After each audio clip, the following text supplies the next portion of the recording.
I can feel the blood creeping up from the heathens. Got will, got fight, got pride, got reason. If they wanna go eat, then you know I'm gon' feed them. If you're coming for me, hope you're ready for a demon. I got eyes in the back of my head, I'm seeing. Bonjour à tous et bienvenue sur Dragon Bleu TV. Aujourd'hui, j'ai le plaisir d'accueillir 3 mamans en colère.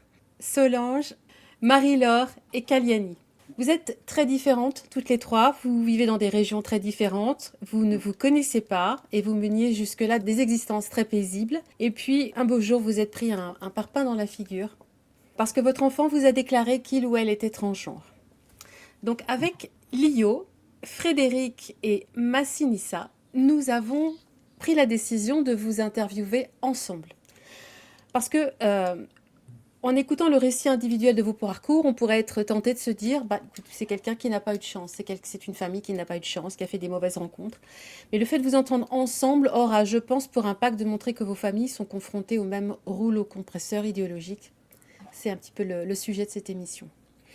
Pour commencer, je voudrais savoir quel style de petit garçon ou de fille était votre enfant. Est-ce qu'il ou elle avait manifesté une incongruence de genre ou un mal-être par rapport à son corps ou son sexe dans l'enfance avant que vous n'appreniez son désir de transitionner? Bon, allez, je commence. Alors, c'était un petit garçon très, très éveillé, très intelligent, qui lisait beaucoup, qui jouait aux échecs à l'âge de 3 ans. Il jouait aux échecs, je me souviens pas de jeux particulièrement genrés, entre guillemets, hein, comme on dit maintenant, ni de films plus attiré par des films pour filles ou pour garçons, ça je me souviens pas. Pour moi, c'était un petit garçon entre guillemets normal. Voilà, normal. Je l'habillais, alors avec des vêtements genrés, hein, par contre, hein, voilà, petit short, petit polo, voilà. Mais un petit garçon normal qui n'avait, je n'ai jamais rien vu. Voilà, je n'ai jamais rien vu qui pouvait laisser penser qu'il y avait un problème avec son corps, qu'il y avait un problème avec son sexe et que un jour le petit garçon que j'avais devant moi allait me dire en fait je suis une femme. Moi j'ai rien vu venir. Voilà, jamais. Il y a eu des problèmes psy d'un autre genre. Le mot est mal. Il y a eu des problèmes psy d'un autre, voilà, sur d'autres thèmes, mais certainement pas ça. Ça, je n'ai rien vu venir. J'ai pris un pavé, c'est ça. J'ai pris un pavé. Moi, je disais que j'avais fait une chute de 10 étages. Il a fait son coming out à quel âge? Il allait avoir 17 ans quand il me l'a dit, et longtemps après, je me suis rendu compte qu'il se questionnait depuis un certain temps et qu'il avait des contacts sur les réseaux sociaux depuis un certain temps. Voilà, qu'il était entraîné là-dedans depuis plus d'un an, hein, plus d'un an avant. Voilà. Et il t'a dit à 17 ans, c'est ça que tu as dit? D'un coup, moi, j'ai rien vu venir. Il y avait des problèmes liés à d'autres choses familiales, liés à la relation avec son père. Voilà, dont j'étais séparée depuis très longtemps. Il voulait plus aller voir son père. Il y avait une dépression. Il y avait une grosse dépression. Et puis un jour, il a fugué. Il est parti et depuis, moi, je l'ai quasiment jamais revu. Il avait donc pas tout à fait 17 ans. Il allait rentrer en terminale. Il allait rentrer en terminale avec un an d'avance. Et il m'a envoyé un texto en me disant je vais revenir, mais alors on va pas se mentir, je suis trans. Je reviendrai quand tu l'auras accepté, que tu accepteras de me genrer au féminin et de m'appeler par mon nouveau prénom. Voilà, je l'ai appris comme ça. Et là, c'est la chute de 10 étages. Voilà. Je m'attendais à tout sauf Et à ça. aujourd'hui, il a quel âge?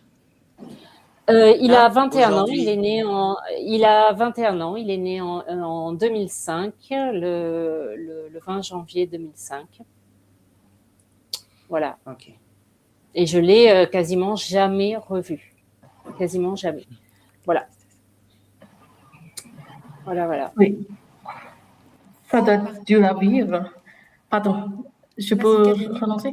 Oui, bon, pour mon enfant, comme Solange, c'est un enfant qui était éveillé, intelligent, qui lisait beaucoup, qui n'était pas vraiment, il n'aimait pas trop jouer au foot ou d'autres choses que les garçons dans le village jouaient, mais il n'était pas non plus attiré par des choses des filles.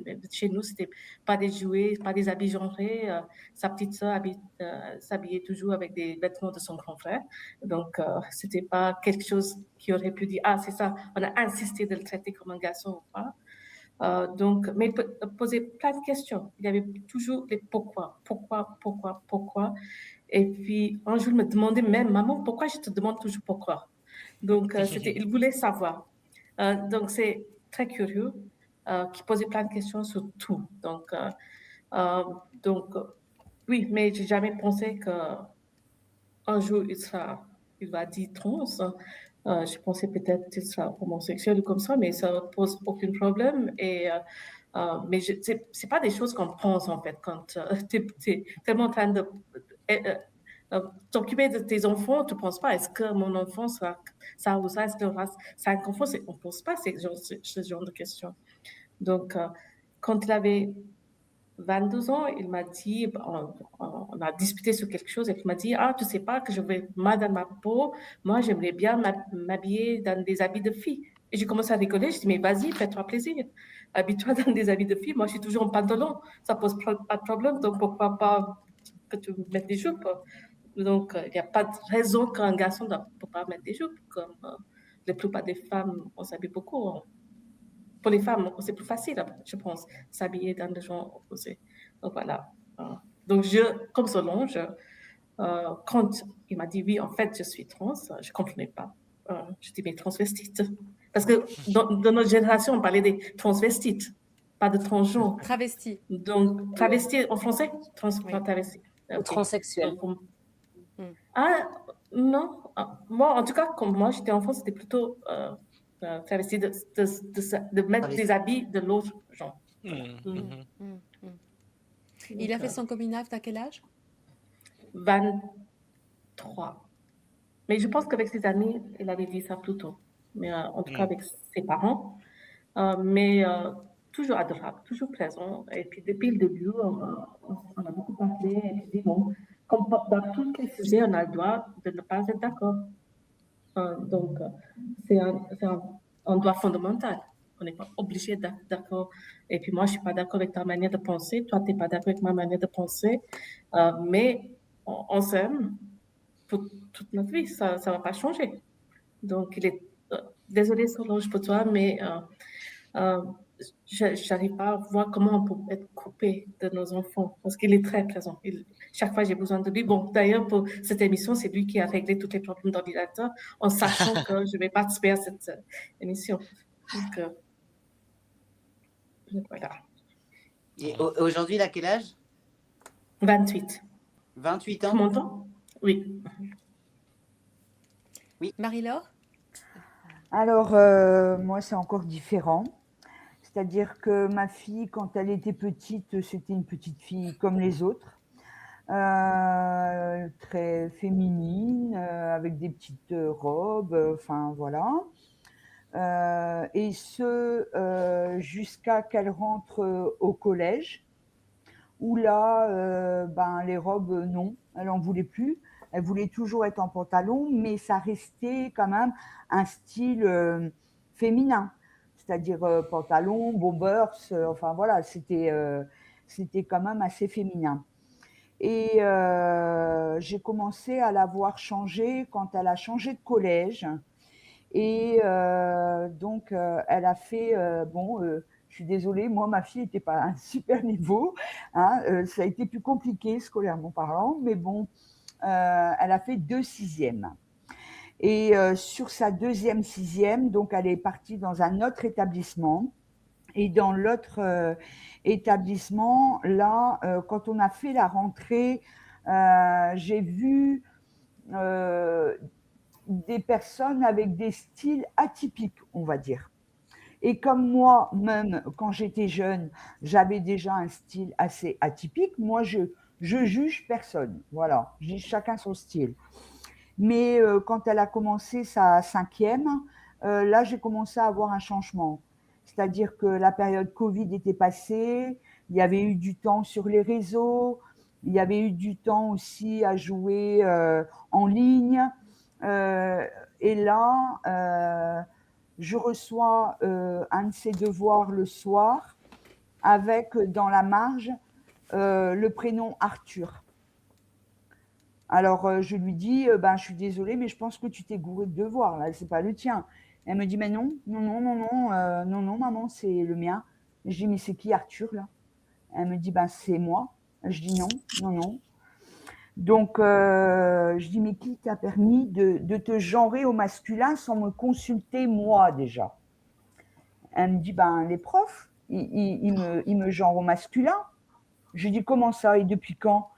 Elle me dit, ben, depuis le début de l'année, là. Bon, là, maintenant, on a les devoirs parce qu'il y a un trimestre de passé, mais tout le monde m'appelle Arthur. Alors là, je suis allée au collège le lendemain et évidemment, j'ai fait un scandale. Parce que, d'une part, la circulaire Blanquer n'était pas encore définitive. Bon, on en parlait, mais ce n'était pas acté. Et c'est juste une circulaire de toute façon. Enfin, et c'est juste une circulaire, ce n'est pas une loi, ce n'est pas, voilà, on est d'accord. Et de là, je leur ai interdit, en leur montrant de nouveau le livret de famille, je leur ai interdit formellement de l'appeler, de la genrer au masculin, ce qui fait qu'ils ont rencontré des problèmes parce que du coup, elle ne répondait plus aux profs. Et donc, la proviseure m'a appelée en me disant qu'elle rencontrait des problèmes avec ma fille dans ce domaine-là parce qu'elle ne répondait pas. Et je dis, écoutez, c'est pas moi qui est responsable. Je dis, vous avez commencé par accepter, il fallait pas accepter. Donc voilà, elle a quitté le collège assez tôt parce qu'elle est partie en formation. Et elle me dit un jour, lors d'un trajet, elle me dit écoute, je crois que je suis lesbienne. Ah, ben je dis c'est formidable ce que je fais. Ben, je dis écoute, moi il n'y a pas de problème. Je dis moi si tu es lesbienne, ben, c'est très bien. Donc Arthur, il n'a rien à faire là, que je lui dis. Moi j'ai beaucoup d'humour, hein, donc j'essaie de tourner sur la dérision. Il faut faire un choix. C'est Arthur Voilà. ou c'est lesbienne. Voilà. Pas les deux. Je dis, écoute, là, on peut plus. Arthur, aux oubliettes. Et donc, elle sourit et elle me dit rien. Elle reste 1 an avec cette fille. Et malgré que je l'appréciais pas plus que ça, au moins Arthur était aux oubliettes. Donc, moi, ça me convenait bien. De là, après, elle a rencontré une autre jeune fille avec qui elle est aujourd'hui. Ça fait 2 ans et demi. Et je suis désolée de faire cet aparté, Sophie, mais elle te ressemble comme 2 gouttes d'eau, sa copine. Et ah mais vraiment, hein, c'est hallucinant, c'est fou. Et donc, elle a connu cette fille qu'elle avait déjà connue au collège, en fait. Et donc, elles se sont retrouvées. Et là, de nouveau, je vois ma fille qui change, qui se bande les seins de nouveau, qui met un binder, enfin voilà. Et un jour, c'était pendant l'été, j'ai regardé, il y avait un filtre de lumière qui passait par la fenêtre et j'ai vu qu'elle commençait à avoir un début de barbe. Et je lui dis, mais tu prends des hormones? Elle me dit non. Alors quand Elle avait quel âge? Là, quel âge? Là, 16 ans et demi. Et là, elle me dit, ah non, non, non, non, non, non. Alors du coup, je panique, je cherche partout. Je finis au bout de quelques temps par tomber sur un courrier qu'elle avait demandé à mon médecin, il m'en a pas parlé, elle était toujours mineure, pour aller voir un endocrinologue. Donc, il lui avait fait le courrier. Donc, lui aussi, il a passé un seul quart d'heure. D'ailleurs, c'est plus mon médecin. Voilà, comme ça c'est fait. Et par la suite, quelques mois plus tard, je relance le sujet parce que je vois de nouveau qu'elle se masculinise, elle commence à se couper les cheveux très très courts. Bon, elle fait des tatouages, mais ça me pose pas de problème. Piercing, ça ne me pose pas de problème non plus. Et de là, elle a 17 ans et demi. Et là, je vois quand même que elle change vraiment beaucoup. Et au final, on a une conversation. Elle approche, je coupe un peu, hein. Elle approche de ses 18 ans. Et là, je vois encore de nouveau, je ne voyais plus pendant quelques mois cette barbe naissante. Mais là, je la revois de nouveau. Et là, je prends contact avec une personne qui me dit que je trouve des tubes que je lui montre.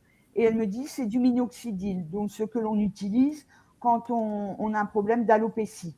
Elle le mettait sur le visage. Au final, il y a un esclandre. On est au mois de novembre 2025. Elle s'en va de la maison avec ses valises le 7 novembre. Le 12 novembre, elle prendra toutes ses affaires. Et pendant des mois, je n'ai plus de nouvelles. J'ai juste des nouvelles par rapport à son patron on s'appelle de temps en temps. Et maintenant, en fait, un jour, je reçois un mail. Donc, c'est de notre opérateur téléphonique. Et sur ce mail, je l'ai épluché. J'ai regardé les numéros de téléphone. J'ai découvert un numéro de téléphone donc, qui correspondait à une clinique de Nantes. J'ai appelé et je me suis dit, je vais biaiser pour avoir le vrai des choses. Et je dis, j'aurais voulu avoir des nouvelles de ma fille, dont je ne citerai pas le nom, hein. Elle a changé d'identité aussi, hein. Aujourd'hui, elle ne s'appelle plus comme elle s'appelait de son prénom de naissance, hein. Et on me dit, ah, mais elle est partie la semaine dernière. Non, on me dit, il est parti la semaine dernière. Donc, elle a fait sa torsoplastie le 14 avril 2026. Elle était majeure? Et oui, là, elle était majeure. Donc, ça a été relativement rapide parce que entre le moment où elle est partie de la maison, où elle mettait du minoxidil, où elle a commencé à chercher un petit peu qui pourrait lui faire ses injections d'hormones, parce qu'elle a aussi ça, tous les 3 semaines. Voilà quoi, donc ça a été hyper rapide. En 6 mois, tout était fait. Et on avait commencé à renouer, on s'était retrouvés.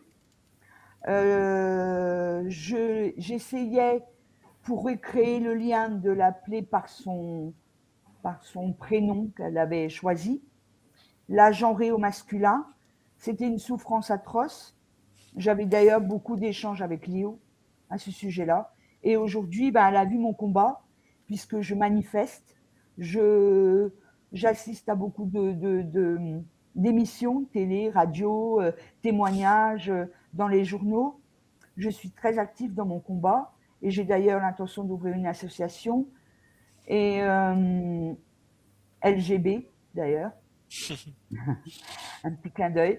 Et donc aujourd'hui, elle a vu tout ça et de nouveau, elle ne me parle plus.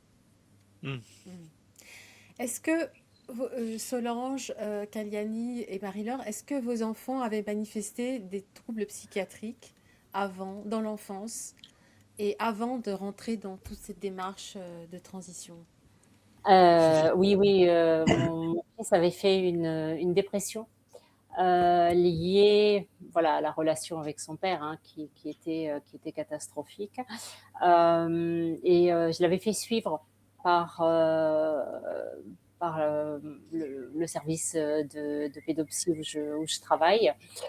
Il avait bien évolué. Il avait choisi lui-même de prendre un avocat, d'aller devant le juge pour dire qu'il ne voulait plus voir son père. Moi, je ne suis pas intervenue là-dedans. J'ai dit, c'est ton choix. C'était très, très, très compliqué avec son père. Alors, c'était pas de la maltraitance, mais il y a eu au niveau psychologique, voilà, au niveau psychologique, il y a eu vraiment des choses très compliquées pour lui qui se sont passées. Et à partir du moment où il a plus vu son père, il l'a vu en milieu protégé. Là, j'avais l'impression qu'il allait mieux, j'avais l'impression qu'il allait plutôt bien. Il a continué son suivi psy. Et je me souviens, j'ai oublié de le dire tout à l'heure, quelques mois avant de m'annoncer qu'il était trans, il m'avait dit qu'il était homosexuel. Alors, j'ai mis 2-3 jours à m'en remettre. Hein. Voilà, ça fait toujours quelque chose parce que je pensais à les petits-enfants, je Bien sûr. pensais à ouais, donc voilà, j'ai mis 2-3 jours à m'en remettre, je ne lui en ai rien dit. Et puis bon, après je lui ai tenu c'est ce que je dis toujours, je lui ai tenu le même discours qu'à mon grand garçon, c'est-à-dire moi je veux juste une relation stable. C'est-à-dire, je ne veux pas avoir défilé 35 petits copains ou petites copines. Voilà, ça j'ai un peu de mal. Juste fidélité, une relation stable, une belle relation. Et là, tu me présentes. Voilà. Donc, il a eu le même discours que pour son grand frère. Donc ça n'a pas été problématique. Ça n'a pas été problématique pour moi. Et puis ça relève pas du problème psy, non, c'est la dépression. Voilà, c'était la dépression. Ouais. Une belle dépression, vraiment. Et Kalyani?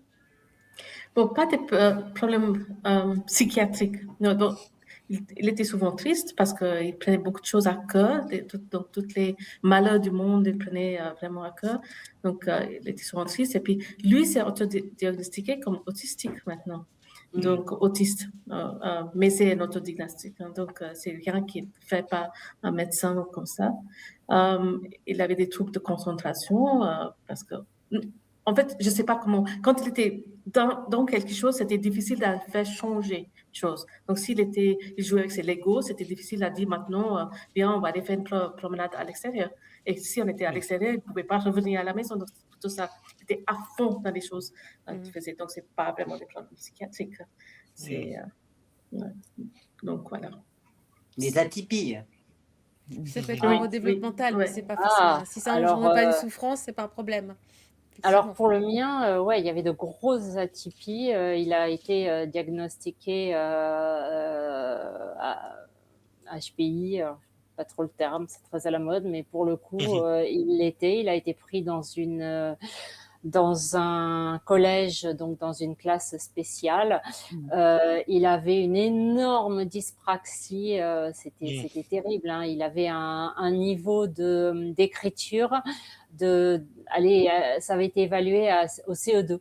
Mais par contre, il retenait tous ses cours. Donc, tant qu'il n'est pas arrivé en 6e, 5e, ça ne lui a pas posé trop de problèmes. Bon, après, ça a commencé à lui en poser, puisque quand même, la mémoire, elle a quand même ses limites. Si, une énorme atypie, ouais. Très maladroit. Très maladroit. Hein. Il ne savait pas faire ses lacets à 10 ans, il ne savait pas faire ses lacets, il ne savait pas faire de vélo. La vision de la profondeur voilà. Énorme. Et lui, par contre, c'était compliqué à vivre ça, par contre. Ouais, ça a été des troubles 10. Ouais. Des troubles 10. Ouais. Qui peuvent justifier de ressentir un malaise permanent et voilà. Ouais, il a été suivi par comment est-ce qu'on appelle ça, une ergothérapeute, pardon, donc qui lui a appris à taper sur un clavier. Alors par contre, ça a été exceptionnel. Hein. En quelques mois, il avait atteint le niveau d'un adulte. Voilà. Parce qu'il n'y avait plus cette difficulté à former les lettres. Voilà, c'était plus facile. Donc, ça a fonctionné, la thérapie rapide d'apprendre avec le clavier? Ouais, super. Ouais, vraiment. Ouais. J'ai un ami qui avait ça aussi, ça a fonctionné après. Ça a très bien fonctionné. Il avait plus aucun problème et petit à petit, il a vraiment appris à écrire aussi. Il a su tenir un stylo. Il y est arrivé. Voilà. Il avait gagné d'ailleurs la grande dictée. C'est un aparté. Il a gagné une grande dictée. Il était vraiment très doué pour le coup.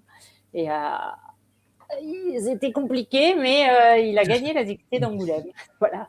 Très bien. Donc avec effectivement une hétérogénéité entre son intelligence et sa praxie. Ah une oui. grosse hétérogénéité, ouais. Ben oui, Ah oui. ah oui, mais Sur la parce que courbe, c'est ça se voyait, hein. Alors, pour ma fille, il n'y avait pas de problème psy tant qu'elle était petite. Bon, c'est vrai qu'elle mentait beaucoup, mais ça, c'est pas, enfin voilà, hein, ça arrive souvent. Ceci étant, par la suite, quand elle est arrivée au collège, là, ça a commencé à changer et elle se renfermait sur elle-même, elle se scarifiait, Ah oui. donc c'est souvent lié, hein. Elle se scarifiait, s'isolait et elle devenait très, très violente avec moi, en parole, mais pas que, en geste aussi. Je peux dire même qu'elle a voulu me tuer, hein.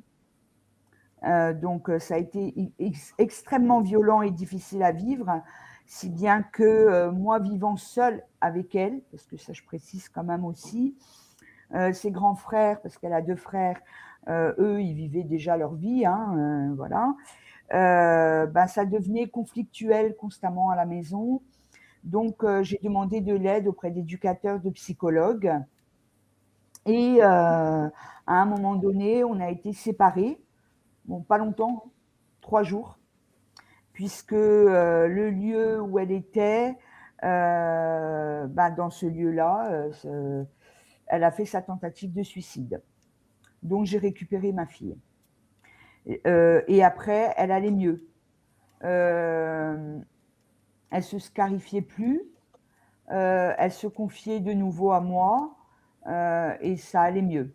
Après, au niveau scolaire, justement, son apprentissage scolaire a été compliqué parce qu'elle était dysorthographique, elle, par contre, qu'elle avait un problème de comportement, mais c'est pas psy, c'est juste parce qu'elle refusait le non, tout simplement.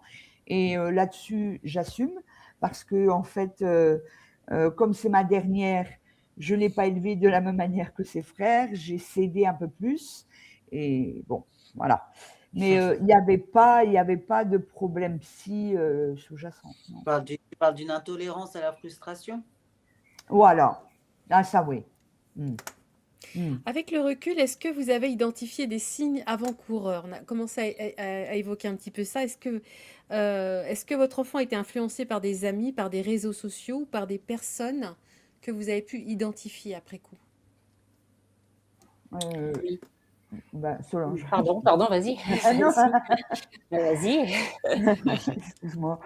Ben, en fait, en ce qui me concerne, les seuls signes avant-coureurs que j'ai pu voir pour ma fille, c'est que elle avait les cheveux extrêmement longs et que de ses cheveux longs, on est passé au très très court. Donc, bon, ok, soit, pourquoi pas. Elle se masculinisait plus. C'était androgyne, on va dire. Et autrement, bah, elle se cachait les seins et voilà. Ce que j'ai pu voir comme changement, alors oui, je pense que c'est les réseaux, mais pas que, parce qu'elle avait un entourage aussi au sein de son collège. Et Il y avait un hub de ce qu'on appelle de trans, en fait, dans oui, l'école, dans le oui, collège ou dans sa classe, même c'est peut-être? ça. Dans sa classe, ouais. J'ai pu rencontrer ses camarades de classe parce qu'un soir, j'ai fait une soirée chez moi et je les ai tous invités, mais c'était pas anodin. Je voulais voir. Je fais pas, enfin voilà, c'était pas anodin. Donc, j'ai pu constater effectivement que beaucoup d'entre eux se cherchaient. Ils savaient pas trop. Moi, je suis une fille, mais je suis pas bien en fille. Vous comprenez, madame? Non, on comprend toujours pas. Donc non. Tu devrais aller voir un psy, par contre. Je pense que tu devrais Ah aller bah n'importe en quel parler. psy, hein. Mais pas n'importe Mm. quel psy, non. Hmm, Ça, c'est sûr. Et, Mais oui, j'ai vu ça. hmm. ta fille, Tu elle disais, sortait avec une fille, tu m'as dit. Ta ouais. fille, elle sortait avec une fille, t'as dit, mais du coup, cette fille, quand ta fille, elle a fait une transition, elle s'est dit, elle l'a encouragée ou elle a essayé de la retenir ou ou rien, tu sais pas ou... Ben, en fait, celle avec qui elle est actuellement, j'ai eu une conversation avec elle et je lui ai demandé, je lui ai dit, excuse-moi, mais j'ai une question à te poser. De base, tu es lesbienne, on est d'accord? Elle me dit, ben oui. Et je dis, ben, mais si ma fille change, qu'elle subit cette torsoplastie, qu'elle arrive à se masculiniser, qu'elle commence à avoir de la barbe, ça ne te pose pas problème. Elle me dit, ben non, c'est son choix en fait. Voilà, c'est ce que j'ai eu comme réponse. Et c'était une discussion à la maison ou c'était À la maison, chez moi. Ok. Oui, Et je ne l'ai pas gardé longtemps. Elle avait quel âge à peu près à ce moment-là? Tu as dit 23 ou... Sa copine était quelques mois plus jeune qu'elle. 17, c'est ça, 17 ans? 17, ouais. ouais. Et ma fille, elle avait déjà... non, elle allait avoir ses 18 ans dans un mois. Ouais. Et donc, ça lui posait pas problème, pas du tout. Au contraire. Donc, je lui ai dit, ben, je pense que tu es hétéro alors. Comment elle a réagi à ça? Très mal. Les deux d'ailleurs. Je pense que tu es cis hétéro. C'est des gros mots. Voilà. Solange, est-ce qu'il y avait des signes avant-coureurs? Non, il n'y avait pas de pour ton fils? Ah ben, alors, avant qu'il ne me le dise, il a fugué. Oui. Et avec le recul, si, il y avait un durcissement de son comportement, il y avait un repli sur lui-même, il s'était aussi scarifié. Si. Mais ça, c'est avec le recul que j'ai pu voir, ces signes-là. Mais c'était juste vraiment dans les semaines qui ont précédé sa fugue. Voilà. Et est-ce que tu as pu identifier Vas-y, Lio. Avant, tu pensais qu'il fréquentait des gens, qu'il était beaucoup sur les réseaux? Non, c'est vraiment en parlant avec un médecin dont le fils était lui-même déclaré trans. Il m'a dit, est-ce que vous avez constaté quelque chose avec les réseaux sociaux? C'est la question que j'avais posée aussi. Et là, ça a fait tilt dans ma tête et je me suis dit, mais ouais, il est tout le temps sur Reddit, il est tout le temps... Et j'ai fouillé son ordinateur, chose que je n'avais mais jamais faite, jamais. Moi, il n'avait même pas de mot de passe sur son ordinateur. Jamais, j'aurais dû fouiller. D'ailleurs, ça a été un de mes regrets, j'aurais dû fouiller, tiens. Ça a été vraiment un de mes... Oui. Et j'ai trouvé. Ah ouais. Là, j'ai trouvé, mais ça a été... T'as trouvé quoi? Oh là là, alors sur Reddit, des discussions avec sur un groupe avec des personnes qui lui disaient t'inquiète pas, tu seras bientôt débarrassé, t'inquiète pas, tu seras bientôt majeur, t'inquiète pas. Et parce que j'avais refusé, c'était pour son anniversaire, il voulait que je lui achète des habits de femme. Et alors moi, dans ma tête, ça par contre, ça n'était pas possible. Et j'avais dit, non, je t'emmène à Cultura. Et tu peux prendre tout ce que tu veux, tu peux acheter tout ce que tu veux. Et l'année d'avant, si j'avais dit ça, il m'aurait ruiné. Et là, ça avait été une crise, mais absolument épouvantable. Et il avait dû en parler sur ce réseau en disant que je l'avais privé d'anniversaire, que j'avais tout gâché. Et donc, les gens lui avaient répondu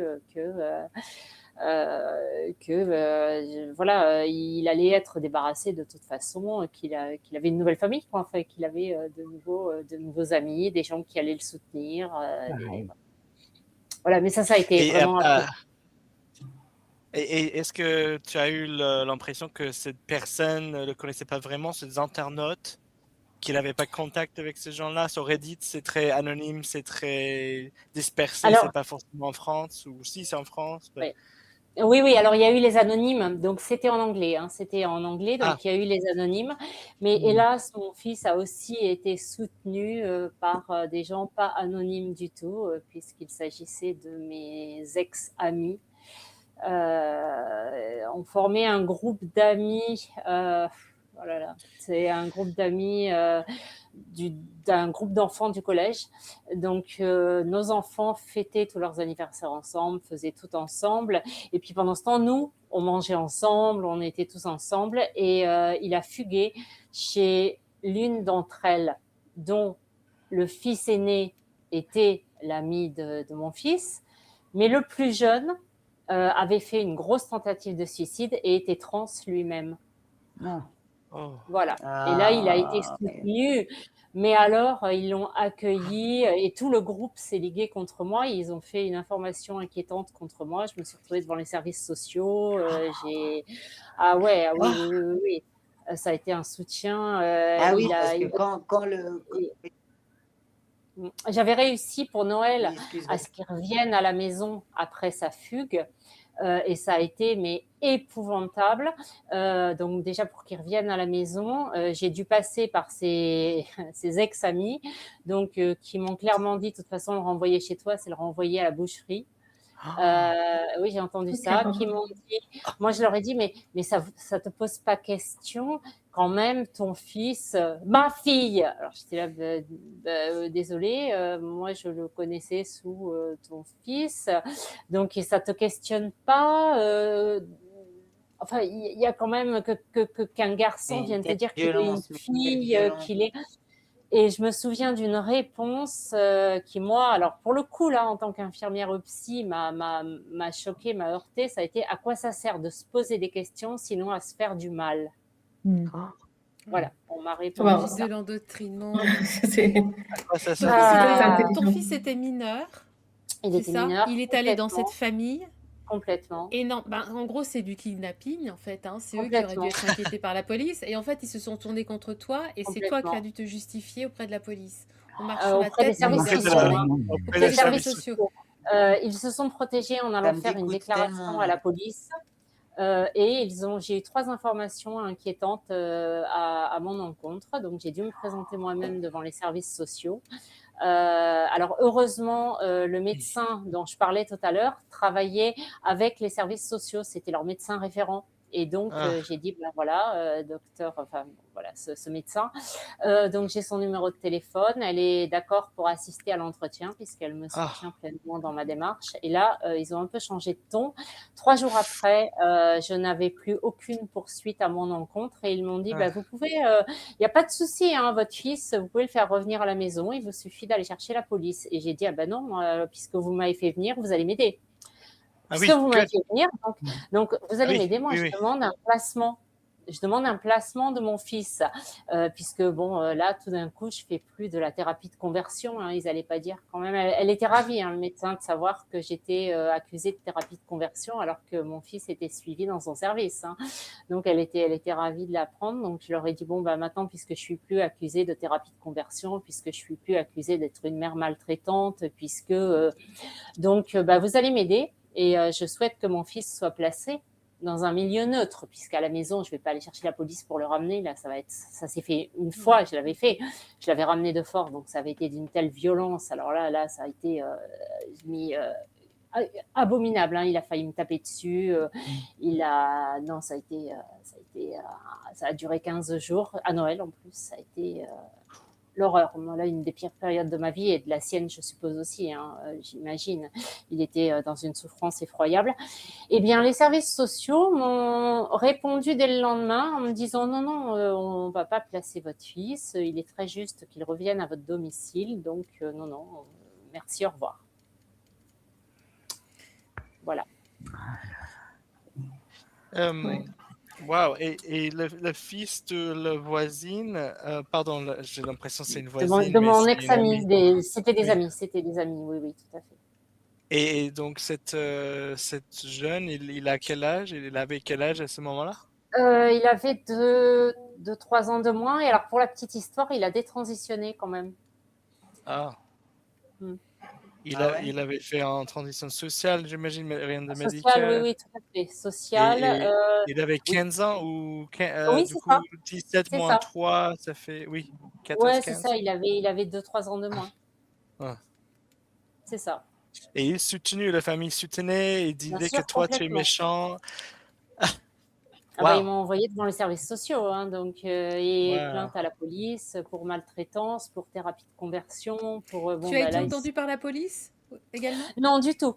Du tout, Ils du sont tout, pas du venus, tout, d'accord. du tout. Ah non, ah bah non, ah Services bah non, sociaux. je pense que les services sociaux, ont mis fin à la chose, ben, c'était leur médecin, hein, qui me Hmm. soutenait et c'était leur médecin qui voyait mon fils.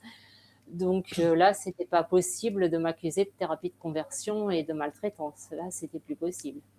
Kalyani, est-ce que tu as pu observer des réseaux d'influence autour de ton fils?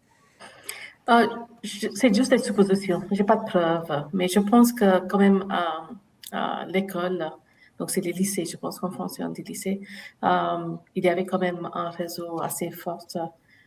Mais il était mal dans sa peau. Ça c'est sûr. Quand il avait 13 ans, il a eu un accident. Il s'est fait brûler. Bon, de troisième degré, et puis il a eu beaucoup d'opérations. Il a eu 5 opérations. Bon, c'était la période de croissance et puis il a arrêté de grandir en fait. Donc il est assez petit et il s'est fait quand même pas mal. Bon, depuis son enfance, il s'est fait pas mal maltraiter par les autres enfants qui le tapaient dessus, qui le traitaient de tous les noms. Et moi, je pense que c'est ça. Il n'était pas dans l'image d'un garçon qui est grand, costaud, comme ça, il a la même taille que moi et puis très doux très douce comme personne. Ça, c'est sa personnalité. Donc, il n'était pas dans cette stéréotype de garçon. Euh, et puis, il était mal, mais moi, j'ai jamais pensé que, en tout cas, il n'a jamais donné de signe, il n'a jamais parlé des trans, il n'a jamais évoqué ce sujet ou essayé de dire, oui, il faut soutenir les trans, rien à la maison. C'est arrivé Voilà, du jour c'était au assez. lendemain en fait. Pour moi, c'était du jour au lendemain. Et puis, Est-ce ça, que c'était assez doux. il est D'abord, il m'a dit qu'il voulait. homosexuel? Est-ce qu'il est Non, homosexuel? il se dit lesbienne, non? Il se dit lesbienne maintenant. Oui, Parce oui, que, voilà, Oui. il a toujours été attiré par des filles et il est d'accord. toujours attiré par des filles. Mais d'abord, il a parlé de juste s'habiller en fille, qui ne posait aucun problème pour nous. Il avait un peu peur de dire ça à son père. Je dis, mais non, ton père, il t'accepte comme tu es. Donc, vas-y, dis ça à ton père, comme ça, tu es libéré de cette peur que tu as envie de t'habiller en fille. Et puis, si tu veux, on va aller faire des achats ensemble. Et puis, juste la seule chose, je dis, quand tu t'habilles en fille, par respect pour les filles, tu t'habilles correctement. Je n'ai pas envie que tu t'habilles pour. Voilà, c'est ça que j'ai envie de dire. Donc, il faut s'habiller de manière correcte. Et pas comme des fantasmes, on dit comment, des orthogynophile. Les Voilà. Donc, c'est osogynéphiles, pas, oui. oui, donc j'ai pas envie de ça. Mais voilà. Mais après, il m'a dit, ah, mais si tu veux, maman, parce qu'il était majeur, hein, il avait 22 ans, 23 ans, je vais parler avec le médecin par rapport à le traitement. Donc, si tu veux, tu peux venir avec moi. Parce que vu qu'il est majeur, je n'étais pas obligée d'aller. Et je dis, mais quel traitement? Ben, les traitements de trans. Je dis, mais quel trans? Et ça, c'était un choc. Je dis, mais je pensais que tu voulais t'habiller en fille. Et puis, je dis, oui, mais moi, je vais commencer à prendre des médicaments pour devenir femme. Je dis, bon, non, tu peux faire semblant d'être femme, mais tu ne peux pas devenir femme. Il faut croire que tu as oublié tous tes cours de biologie. Donc, tu sais très bien, tu ne peux pas devenir femme. Et donc, ça me pose problème. Quand les gens disent, oui, il est devenu femme ou elle est devenue homme, je dis, non, non, non, il veut l'être femme, il veut l'être homme. On doit rester quand même dans la réalité. Donc c'était un choc. Et puis, je suis allée avec lui chez le médecin, et puis moi, j'étais fâchée contre le médecin. Je dis, mais ma foi, vous êtes. En fait, pour vous, il suffit qu'ils disent c'est une fille, et puis vous dites, hop, ok, on change. Donc, il suffit que moi, je vous dis que j'ai un tumeur au cerveau, et hop, vous allez m'opérer. Vous n'allez pas faire vous n'allez pas contrôler quelque chose avant pour voir est-ce que j'ai vraiment un tumeur, ou est-ce que je fume trop, ou est-ce qu'il y a autre chose pour laquelle j'ai mal à la tête. En fait, pour vous, vous en fichez de ça. Donc, si c'est la patiente qui va faire la diagnostic, vous savez à quoi. Le Père Noël qui distribue les bonbons, donc, je suis toujours en colère. Maman en colère, mais pas contre les trans, pas contre les gens qui veulent faire bien, peut dire oui, c'est un garçon qui se défie, donc je dis elle. Je ne suis pas en colère contre eux, mais contre les médecins, oui. Donc, Et comment le médecin, ils ont répondu à toi quand tu avais dit ça, quand tu avais dit que tu étais en colère? Euh, bon, bon, il y avait deux. La personne qui traitait mon fils n'a plus parlé, il n'a rien dit. Mais son chef qui était présent a dit à mon fils, tu as de la chance d'avoir une maman qui se bat pour toi, qui vient, qui donne son avis et qui dit, mais tu as le droit de prendre des décisions, mais je suis pas d'accord que j'étais ouverte par rapport. Je suis pas cachée. Je sais pas comment on dit ça. Je me suis pas cachée derrière des jolis mots comme ça. J'ai dit ce que je pensais, qu'il avait le droit de prendre des décisions parce que bon, de toute façon, il était majeur, mais que je vais jamais mettre dehors ou voilà. Donc, et il m'avait promis d'attendre une année avant de commencer les hormones, de lui donner le temps pour réfléchir, mais il a commencé les hormones avant. Ils n'ont pas attendu l'année. Ah, donc, je ne sais pas si c'est mon fils qui a mis un petit peu de pression sur eux ou pas. Je ne sais pas. Voilà. Et donc, vos enfants, ils en sont où aujourd'hui au niveau des traitements de réassignation sexuelle? Solange, tu sais pas en fait. Si, j'ai su. Alors, je le vois sur Instagram. Donc, il a mis qu'il est sous traitement hormonal depuis avril 2024. Voilà. Il en est là. Il avait changé son nom. Ça, je l'ai su forcément, puisqu'il a eu besoin de papiers pour s'inscrire en fac, il a eu besoin de trucs pour s'inscrire, et du coup, j'ai bien vu que le nom était changé officiellement. Et ça, c'était, je ne sais pas, une semaine ou 15 jours après ses 18 ans, il a entamé les démarches, puisqu'il est parti en fac, il n'était pas encore majeur. Mais dès qu'il a été majeur, alors là, et ça a mis très peu de temps. Il me semble, si je me souviens bien, en 1 mois et demi, c'était fait. Là, le changement de nom, c'est très, très, très rapide.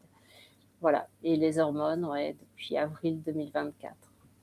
Mais ça, il m'en a pas parlé. Il sait que je suis contre et je suis contre, totalement contre. Voilà. Tous les effets secondaires, la destruction du corps, alors là, ça, on ne fera jamais, jamais je n'accepterai ça, jamais. Ça, je suis opposée à ça, c'est une folie, c'est un garçon si jeune, 21, mais il avait 19 ans, quoi. C'est une folie. Voilà, c'est dangereux, quand on pense que les bloqueurs, les bloqueurs, n'importe quoi, qu'est-ce qu'on donne avant de mettre on donne les oestrogènes, mais on donne quelque chose qui empêche la testostérone. Sinon, les oestrogènes sur un homme ne font pas grand. L'androcure. Merci, voilà. Et c'est le traitement que nous, en psy, on donne aux délinquants sexuels quand même. D'accord ? Okay. Voilà, donc c'est pas possible. C'est pas possible. Voilà, c'est le traitement qu'on donne aux délinquants sexuels. Ok ? Voilà, androcure. Et c'est un traitement qui est avéré pour avoir des effets somatiques absolument graves. Je les connais. Je les connais. Et ils ont le droit de refuser, eux. Les délinquants sexuels, j'en ai eu un, il a pris quelque temps et il a refusé de le prendre. Eux, ils ont le droit de refuser. Justement à cause des effets secondaires dont on les informe, ces gens. On les informe. Donc, on file à nos gamins un traitement pour les délinquants sexuels. Voilà. Et ça, pour moi, c'est non. Voilà. Donc, il sait que jamais, je n'accepterai ça. Il sait pourquoi. Je me suis violemment heurtée à lui. Je lui ai dit que j'avais accepté le fait qu'il voulait ressembler à une femme. Ça, ok, tu veux ressembler à une femme, d'accord. Tu veux t'habiller, ok. Mais par contre, tu te détruis pas le corps, tu prends pas d'hormones, tu te touches pas, voilà. Tu veux ressembler, ok, tu t'habilles, je peux accepter, bien que je vois pas le sens, ça n'a pas de sens pour moi, ça n'a pas de sens, mais je peux accepter. Mais ça, jamais. Je connais les conséquences, je sais ce que sont ces traitements et jamais. Marie-Laure, ta fille a fait une torsoplastie, enfin, en fait, elle s'est fait couper les seins, quoi. En fait, Mm. torsoplastie, c'est un terme un peu double-malectomie, elle prend des hormones. Ouais. Tous les 3 semaines. Ouais. Ben là maintenant, ça y est, ça commence, quoi. Ça veut dire que bon, ça y est, elle a la barbe qui commence. Très mauvaise peau, très acnéique en fait. Euh, Elle a la voix qui commence à changer là, ça y est. Et c'est choquant parce que ben je l'ai revue après donc cette opération. Déjà, pardon, je savais pas à quoi m'attendre. Et ce jour-là, elle vient parce que elle n'avait pas assez avec ses pansements suite à sa mammectomie. Non, elle se fait en plus le tatouage dans le haut du dos. Bon, bah ma foi, hein. Et puis quand elle est arrivée, donc pour me montrer son tatouage que je trouvais pas joli d'ailleurs, mais bon, c'est pas moi qui le porte. Elle me dit, tu peux m'enlever l'encre qu'il y a sur ma peau? Et je dis oui. Et là, elle a soulevé le t-shirt. Et là, je suis restée face à ce corps mutilé. Et je n'ai pu rien dire. Je suis restée regarder, mais avec des larmes qui me montaient parce que c'était d'une violence. Et elle l'a vu. Et quand elle l'a vu, elle a remis son t-shirt assez rapidement parce qu'elle a vu que ça me faisait de la peine. Et donc voilà, et je lui dis, je suis désolée, mais pour moi, c'est encore trop compliqué. Trop compliqué. Elle me dit, oui, oui, je comprends, je comprends. Je dis, tu sais, ce que toi, tu as fait, c'est ton choix. C'est pas le mien. C'est pas le mien. Tu es en plus ma seule fille. De base, tu es une fille. Hein. Je dis donc, tu étais ma seule fille. Et voilà. C'est compliqué. Kalyani, ton fils a fait... il en est où? Ouais. Bon, c'est une question qui est assez délicate. D'abord, bon, je lui ai dit que j'ai participé dans cette émission pour parler de comment moi je vis ça, mais je lui ai pas demandé permission de parler de sa vie privée.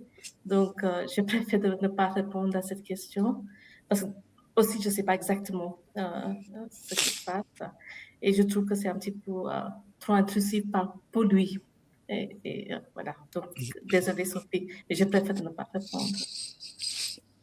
Quelle a été l'attitude des enseignants de vos enfants? Tu en as parlé un petit peu tout à l'heure, Marie-Laure, mais les enseignants, les médecins, parce que vous êtes confrontés à cet enfant qui change son corps et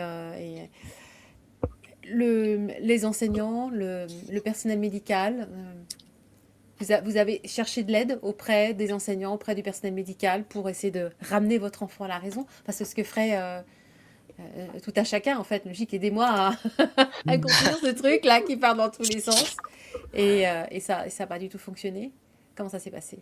Alors moi, j'ai eu de la chance avec les médecins parce que c'était des vieux pédopsychiatres, de vieilles pédopsychiatres qui ont vu, comme elle m'a dit, hein, la chef de service m'a dit, j'ai vu la vague arriver, comme elle avait vu la vague des anorexiques arriver, et elle a tout de suite fait le lien. Voilà. Donc j'ai eu de la chance et la pédopsie qui a suivi mon fils, c'était quelqu'un que je connaissais et qui savait qui j'étais, qui savait voilà depuis très très longtemps et j'ai eu la chance d'être soutenue et en même temps sans comment dire, elle a suivi mon fils et d'ailleurs il venait de lui-même, alors même qu'il avait fugué, hein, il venait de lui-même aux séances de psy. Donc elle a vraiment bien, sans soutenir d'ailleurs, elle lui disait bonjour monsieur, au revoir monsieur. Ouais. Wow. Et de lui-même, il venait à ces séances. Quand même, c'est bien. Elle était, elle est décédée hélas d'un cancer. C'était quelqu'un d'exceptionnel. la personne qui le suivait était exceptionnelle parce qu'en même temps, elle avait cette relation à l'enfant qu'il était, enfin au grand ado, pardon, qu'il était, et en même temps, elle avait des gestes à mon égard sans pour autant trahir la prise en charge. Elle avait des gestes à mon égard, donc à la fin de la séance, elle nous faisait venir tous les deux. Et je me souviens une fois un truc d'une violence, hein, mon fils m'a sorti je ne sais plus trop quelle abomination devant elle, je me suis mise à pleurer. J'avais été opérée de l'épaule, j'avais eu voilà mon épaule, un patient m'avait arraché un tendon, enfin peu importe. Et j'ai fait tomber ma veste. Elle s'est levée, elle a ramassé ma veste et elle m'a serrée. Elle m'a serrée et j'ai senti que c'était pour me dire vous inquiétez pas, pour me soutenir. Et j'ai eu de la chance de ce côté-là. Moi, je suis tombée. Voilà, j'ai eu de la chance. Ce serait maintenant, je ne sais pas. Là, les nouveaux psys, j'en sais rien. Mais bon, j'ai eu de la chance. Et les professeurs, alors, j'ai appris par hasard hein, sur une copie. Alors, mon fils était dans un groupe catholique. Voilà, donc, la directrice m'a dit, mais madame, qu'est-ce que vous croyez évidemment que je suis d'accord avec vous, mais nous avons peur. Nous avons peur, on ne peut pas s'opposer à ça. Il y avait la circulaire Blanquer, donc, et ils avaient peur.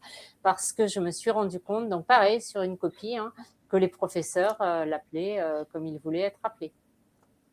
Voilà, donc je suis allée voir directement la directrice en lui disant mais enfin vous vous rendez compte de ce que vous faites, vous vous rendez compte dans une école catholique quoi, c'est pas possible, ce n'est pas possible, vous pouvez pas admettre que un garçon soit une fille, c'est pas possible, c'est le fondement enfin c'est pas possible.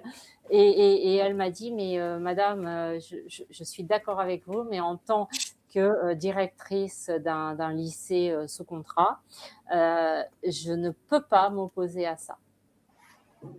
C'est faux. Alors, elle peut. Elle peut. C'est juste, c'est là, je connais ce genre de réponse, hein, parce que je suis enseignant aussi dans les catholiques, et c'est vrai que souvent c'est ça la réponse. Je suis d'accord avec vous, cependant, je ne prendrai pas ce risque. Voilà. Il faut changer le rapport de force en France c'est ça. pour que les choses puissent aller, ou il faut des institutions plus courageuses. Ça dépend de notre manière de voir le même problème. Voilà. Dans la circulaire Blanquer, ils sont censés interroger les parents. Ils sont censés le faire avec l'assentiment des parents. Donc ils vont au-delà de la circulaire Blanquer. Oula, mais il y avait un truc dans la circulaire Blanquer qui disait que l'enfant pouvait demander s'il se sentait en danger chez ses parents. Or, c'est ce que mon fils avait fait. Il avait dit qu'il se sentait en danger à la maison et d'ailleurs qu'il avait fugué à cause de ça. Et puis, il y avait toutes ces histoires de poursuites contre moi. Donc, ils ne m'ont rien dit. Ce qui me frappe dans ça, c'est aussi le professeur qui soutient. C'est vraiment 50%, 50 dans certains établissements. Dans le public, je pense que c'est pire. Oh. Il peut y avoir une culture de terreur, d'enforcement, même chez des collègues. Hein. Et maintenant, en plus, ils sont formés à enseigner les histoires de genre auprès des enfants. Donc, il faut s'opposer à ça. Hein. Faut être... Kalyani, quelle a été l'attitude des enseignants et des médecins? Bon, il était majeur, donc je n'avais pas de contact avec les enseignants. Ils avaient déjà fini le lycée, ils étaient à l'université, donc je savais pas. Et puis en plus, il a légalement changé son nom, donc ils sont obligés d'utiliser la carte d'identité qui est donnée par l'État comme référence. Donc voilà. C'est plutôt, je trouve, où moi,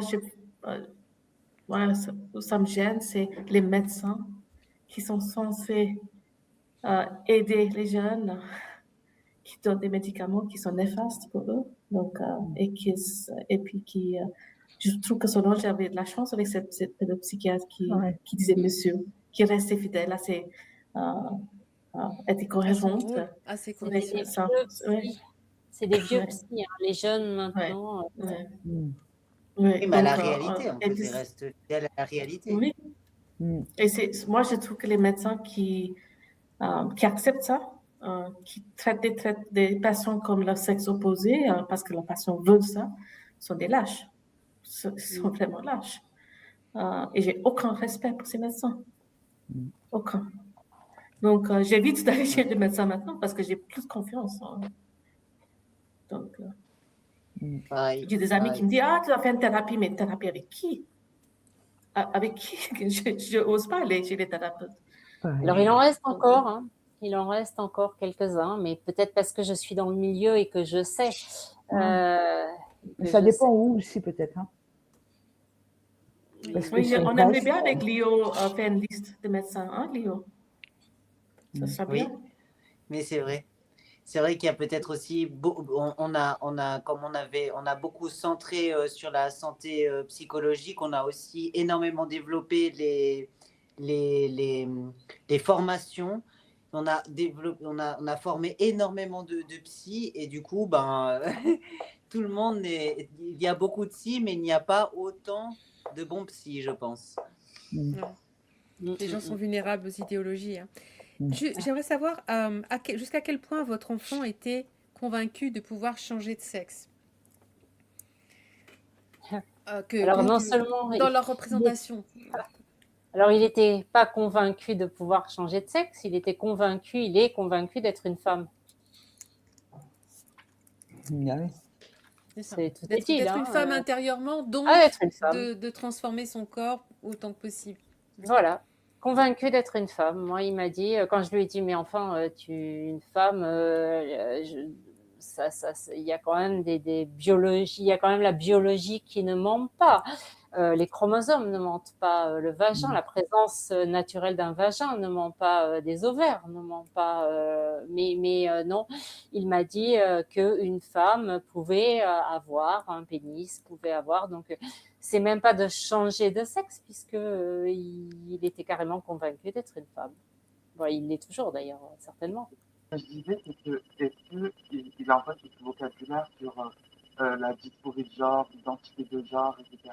Parce que ça peut être des indicateurs qu'il y a une emprise, parce que ça ne sort pas de ton chapeau, tout ça. C'est-à-dire qu'il y a ce qui est promu par les associations et aussi par les influenceurs en ligne, en fait.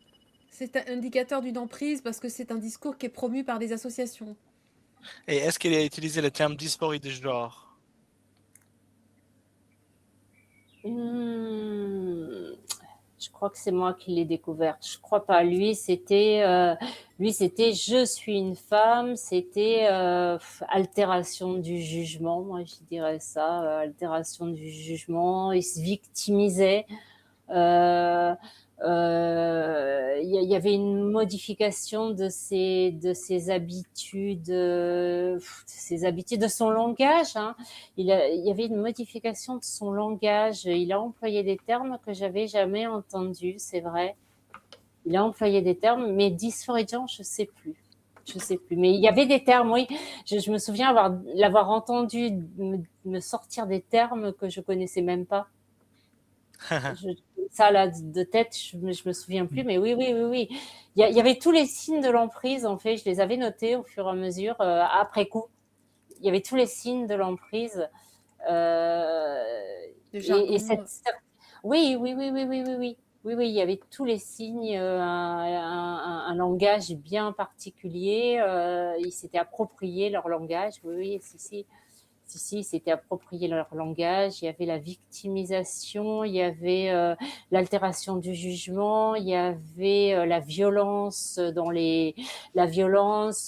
le fait de n'être plus que là-dedans, dans son ordinateur et dans ses réseaux, la coupure avec la famille. Il y avait tous les signes de l'emprise sectaire. Ils y étaient tous. Mais ça, je les ai vus après coup. Ils y étaient tous. Et puis cette certitude inébranlable, la certitude inébranlable. C'était même plus changer de sexe, c'était je suis une femme. Voilà, certitude inébranlable. Conviction inébranlable, nous on appelle ça, la conviction inébranlable. Moi, en ce qui concerne ma fille, oui, j'ai J'ai eu ce genre de discours-là aussi avec elle, mais elle me maintenait, donc elle n'était pas bien dans son corps, qu'elle se sentait garçon. Elle m'a inventé des souvenirs. Alors, j'ai pas encore perdu la tête, hein, loin de là, mais elle me disait, écoute, tu te souviens pas quand je prenais les vêtements des garçons? Je dis ça, c'est pas possible, parce que ton frère aîné, il a 12 ans de plus que toi, donc ça veut dire que quand tu me rappelles une période où tu avais 7 ans. Donc, je dis, ton frère, il mettait déjà des vêtements d'un jeune homme de 19-20 ans. Donc, si à 7 ans, tu mettais du M, voire bon, non, il n'est pas gros, mon fils. Donc, du M, je dis là, il y a un problème quand même. Je ne t'aurais pas laissé partir comme ça à l'école. Oui, mais non, c'était pas lui, c'était le deuxième. Je dis, ben là c'est pareil, il y a quand même 10 ans avec ton frère, ton deuxième frère. Je dis donc, c'est toujours pas possible. Mais Donc, est-ce qu'elle avait la conviction, donc elle essaye de rentrer dans ce moule transidentitaire, ouais. mais est-ce qu'elle a la conviction d'être un homme intérieurement ou de la possibilité de changer de sexe? Jusqu'à quel point elle était crédule ou faisait semblant d'être crédule? Parce que souvent chez les filles, c'est plus une fuite de la Mhm. féminité. Ouais, moi c'est ce que je pensais aussi, mais non, elle me disait vraiment que ce corps ne lui appartenait pas. Que quand elle voyait, par exemple, quand elle a subi cette mastectomie, elle a regardé donc son corps avant dans la glace, avant l'opération, et elle regardait et ce qu'elle voyait la dégoûtait. Et après opération, bon, il y avait les bandages évidemment, donc elle ne voyait pas, mais elle ne voyait plus, voilà, c'était plat, quoi. C'était vraiment un torse, quoi. Et là, elle disait, ben, je me sentais mieux. Et donc, du coup, je lui ai demandé si elle voulait aller jusqu'au bout, parce que ben là, voilà, on est à la moitié du programme. Je lui ai dit avec un ton sarcastique, hein, parce que je suis comme ça, c'est ma nature. Donc, je lui ai dit, mais t'es pas un homme là? Bah non, je dis, à ce que je sache, hein, je dis, il manque quelque chose quand même. Et je dis, tu as intention d'aller jusqu'au bout? Et elle me dit, bah non, parce qu'en fait, le problème, c'est qu'ils ne sont pas encore au point au niveau de la phalloplastie. Heureusement qu'elle a quand même cette vigilance. Oui, oui. Alléluia. Tu devais être rassuré. Oui, Un je suis. Le moins qu'on puisse dire, c'est que c'est pas au point, oui. Ben non. Et c'est que dans sa tête, c'est pas encore ça. C'est encore flou. Et l'autre jour, je parlais, enfin avant qu'on se fâche, je parlais avec elle. Je dis, tu sais, à 18 ans, j'ai eu 18 ans, même si c'est loin maintenant. Je dis, j'ai encore des souvenirs. Moi, je croyais savoir des choses. Je pensais avoir tout vu. Mais même aujourd'hui, j'ai 55 ans. À mon âge, j'ai pas encore tout vu. Donc, imagine-toi, tu as pris cette décision irréversible à 18 ans. Ah, voilà, ça donne à réfléchir. Hein. Oui. Mm. Voilà. Pour moi, c'est comme le fils de Solange, qui sait très bien que non, on ne peut pas changer de sexe. Mais il faut faire une abstraction du corps, en fait. C'est pas le corps qui compte, c'est l'esprit. Donc, si je me sens femme, je suis une femme. Si je me sens homme, je suis un homme. C'est ça qui compte. Donc, mais c'est très bien qu'il ne faudra pas porter un enfant. Mais je pense que c'est ça, en fait, c'est cette conviction, cette idéologie. Donc, quand on parle des conversions, en fait, tous ces médecins et tout le monde qui poussent ces jeunes à se transformer, on dit, en fait, vous pouvez devenir femme, vous pouvez devenir homme, c'est une conversion, c'est une thérapie de conversion. Donc, ils ne voient pas ça comme ça. Hein. C'est juste nous qui sommes des méchants. Mais ils savent très bien, on ne peut pas changer de sexe. Donc, et les adultes qui disent oui, c'est ma fille qui est maintenant un garçon, mais purée, vous avez oublié quelque chose. Donc, Ouais. voilà, c'est. Quel a été l'impact de ces transitions sur leur santé mentale? Comment vous avez senti, si vous faites abstraction des transformations du corps et des problèmes sociaux, familiaux, etc., sur votre perception de leur santé mentale? Je peux commencer en fait parce que j'ai pas grand-chose à dire. Il n'y a pas de différence entre l'avant et l'après. Il est toujours assez introverti. C'est difficile. Bon, en fait, il a de la peine à aller parler avec les gens, mais une fois qu'il est avec les personnes, ça va très bien. Mais c'est comme toujours, hein, c'était de sortir de quelque chose pour commencer notre activité. Mais il a toujours des moments de tristesse, tristesse. Lui, il dit dépression, mais je pense qu'on utilise ce mot assez facilement. Dès qu'on est un peu triste, on dit qu'on est dépressif. Mais moi, je vois pas vraiment une différence. Il fait beaucoup de choses avec ses copines. Donc, il a beaucoup de copines qui le soutiennent à fond. Il a toujours beaucoup d'amis, hein, dans les deux genres, mais je vois que tous ses amis le traitent de fille et puis utilise son prénom de fille. Et je suis la seule d'ailleurs. Ma famille qui ne vit pas ici, vu qu'ils sont loin, c'est assez facile de ne pas utiliser le prénom. Donc, on a fait un compromis que j'utilise un petit nom, un surnom pour lui. Mais voilà, donc je dois toujours me rappeler, voilà, je dois utiliser le surnom. Pardon, c'était quoi mais le compromis? C'était quoi le compromis que la famille Le compromis, c'est que quand quand il était petit, j'avais un surnom pour lui, donc j'utilise ça. ok. J'utilise, mais je refuse d'utiliser son prénom actuel, qui est un prénom de fille, et je refuse de dire elle. Et la famille qui est loin, la famille qui est un peu loin, font comme moi, il utilise le surnom. ok. Il utilise le surnom ou son deuxième prénom, qui est un prénom indien, qui était donné par ma mère. Donc, il est très attaché à ce prénom parce que c'est sa grand-maman qui l'avait donné ça. Donc, il utilise ce prénom-là. Donc, pour éviter des problèmes avec lui. Mais côté santé mentale, je pense que ça n'a pas aidé. Il n'est pas plus heureux qu'avant. Ni moi. Marie-Laure?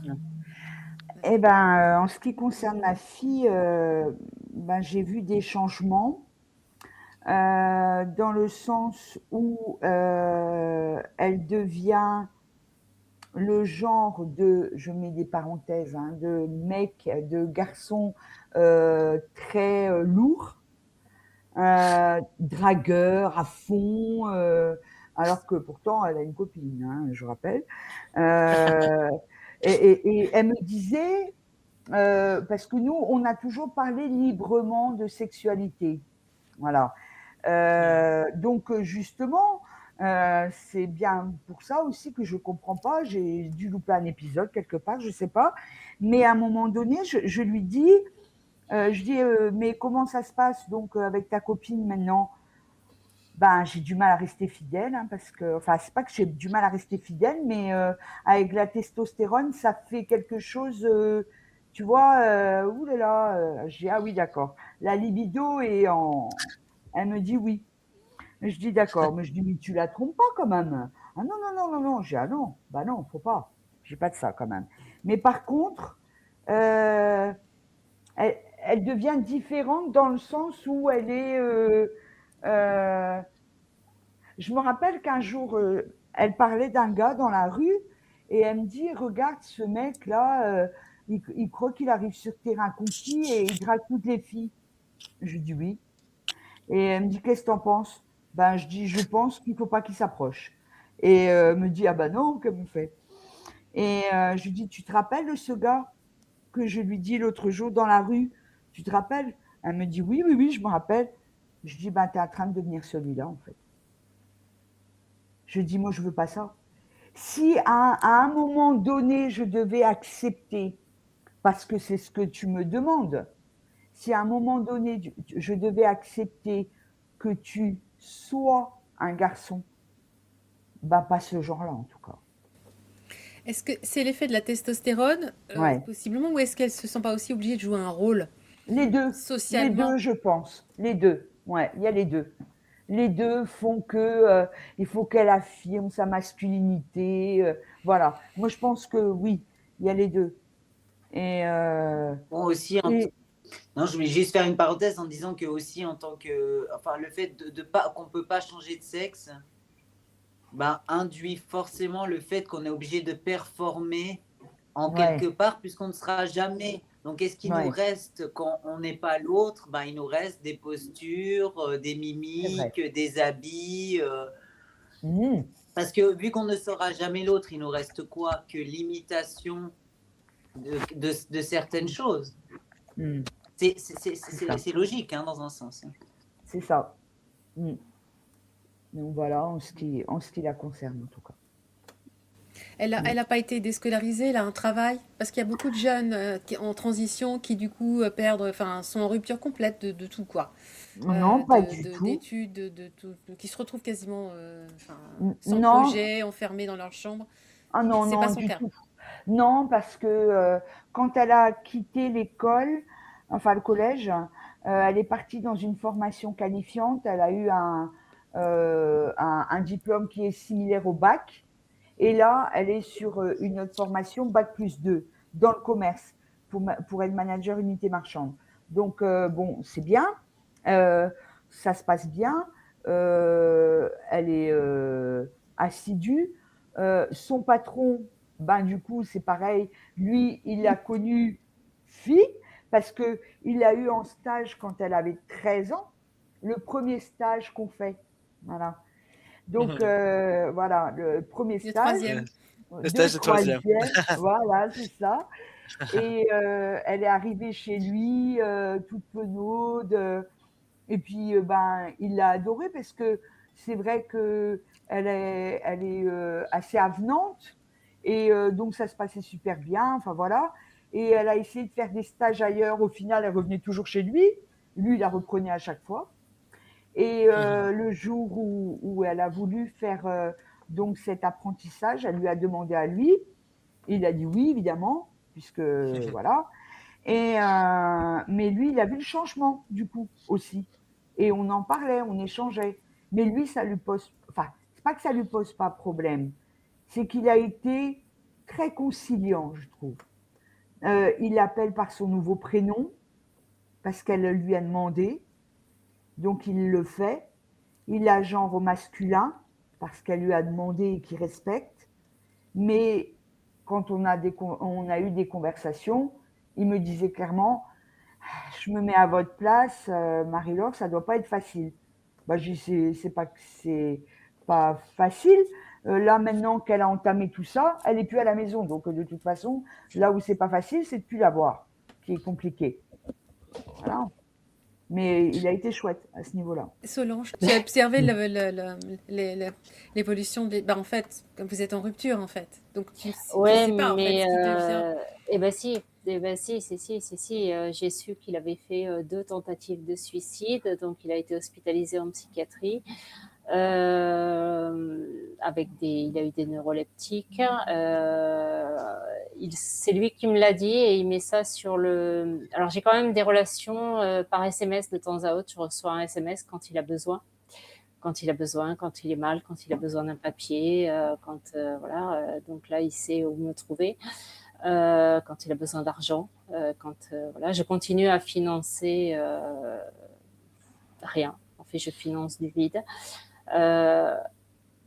J'ai juste envie de dire que sans toute cette folie, s'il n'avait pas été en lien avec des gens qui l'ont soutenu, s'il n'avait pas été mon fils, ça serait un jeune homme. Mon fils, c'est un jeune homme qui est brillant. Vraiment, il a eu son bac avec mention très bien. Il parle 3 langues comme si c'était des langues naturelles, alors que on parle juste français à la maison.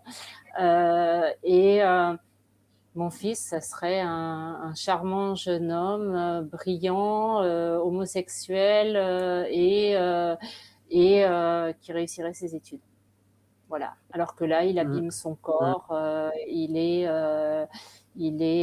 a fait un an de fac raté. C'est tout ce qu'il a fait en 4 ans. Voilà. Donc C'est un gars. il a plus d'études, il a plus de projets, pas de projet professionnel, pas de... Non, c'est enfin, rien, en fait. je sais même pas s'il va en cours. Je finance. Alors, j'ai fait un choix. Le choix de continuer à payer tous les mois parce que j'avais 2 choix. Soit je coupais tout et il fait quoi? Il se retrouve à la rue, il se prostitue, il fait quoi? Soit je continue à financer avec cet espoir qu'il revienne et qu'un jour il sache que j'étais là. Au moins ça. Voilà, je l'ai pas laissé tomber, je l'ai pas laissé à la rue, je l'ai pas et j'ai lutté. Voilà, j'ai lutté contre cette folie et en même temps j'étais là. Voilà, j'étais là et j'espère qu'un jour, alors pas, j'attends pas de reconnaissance, mais que ça l'aide de savoir que sa mère ne l'a pas laissé tomber. Voilà. C'est la seule raison pour laquelle je continuerai, j'ai fait ce choix. Je continuerai jusqu'au bout, jusqu'à ce qu'il s'en sorte. Voilà. Jusqu'à ce qu'il s'en sorte, je ne laisserai pas tomber. Voilà, c'est pas...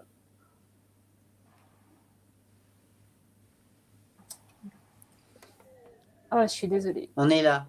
On est là. Okay. Je crois pas. C'est ok, c'est dur. On est là. Ouais. C'est pour ça qu'on fait tout ça. C'est pour ça qu'on fait tout ça parce qu'il faut que les gens ils sachent. Il faut que les gens sachent. Ah, ça y est, on perd tous là, du coup. Je suis désolée. Non. C'était la question suivante, je pense qu'elle est superflue désormais, c'était quel est l'impact de cette transition sur votre santé mentale à vous? Bah là, je crois la que ça se famille. voit, Voilà. pour le coup. J'ai fait une dépression il n'y a pas longtemps.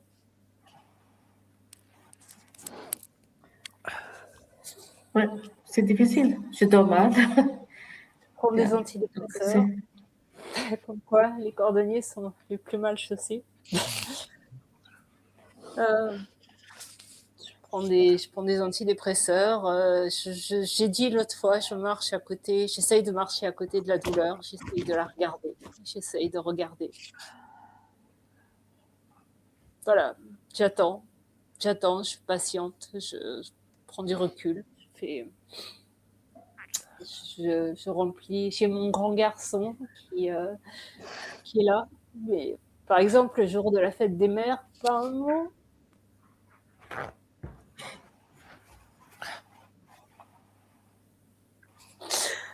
Même pas un message, rien. Voilà, ça a un impact. Et son grand frère, il était avec. Voilà. Son grand frère, il était tout le temps avec son grand frère. C'était inséparable. Pourtant, ils ont 10 ans d'écart. Ils jouaient aux échecs ensemble, ils se battaient tout le temps. Ils ne pouvaient pas vivre l'un sans l'autre. Mais ils se battaient tout le temps et puis ils se mettaient contre moi, les deux. Et là, c'est à peine s'il lui parle, son grand frère. Le reste de la famille, ma sœur, avec elle, on a un lien très très fort. Et ma sœur est quelqu'un... Mon fils l'admirait. Il l'admirait littéralement. Il l'admirait, il voulait faire la même chose qu'elle. Elle est brillante. Voilà. Et puis ma sœur lui a écrit un message, enfin un très long courrier, en lui disant: tu te rends compte de l'âge que tu as, des décisions que tu prends et qui vont impacter ta vie, et réfléchis, fais d'abord des études, et il a décidé que c'était des vieux fachos racistes, pardon, oui, ça va avec, mais c'est un package. C'est un package, ça va avec. Il a décidé que c'était des vieux fachos transphobes et tout voilà. Et voilà. Il a fait un scandale le jour de l'enterrement de ma mère. Il a fait un scandale, il voulait pas me dire bonjour. Et ma sœur lui a passé elle lui a passé une avoinée, il est venu me dire bonjour. Et le jour de l'enterrement de ma mère, sa grand-mère, ouais. Voilà. Ouais, il y a vraiment il y a une rupture empathique, et il y a vraiment il y a une rupture. Ouais. Voilà. Ils sont ont... perdus en transition. Ils sont perdus en transition. Et vous attendez qu'ils reviennent parce qu'ils vont revenir, comme on est revenu. Bien sûr. Comme Mais... beaucoup, on est revenu. Et puis l'attente, l'attente et l'impuissance sont des sentiments très douloureux. Ah oui, là, c'est l'impuissance et soit enfin, j'ai discuté avec des parents qui ont baissé les bras mais je peux pas.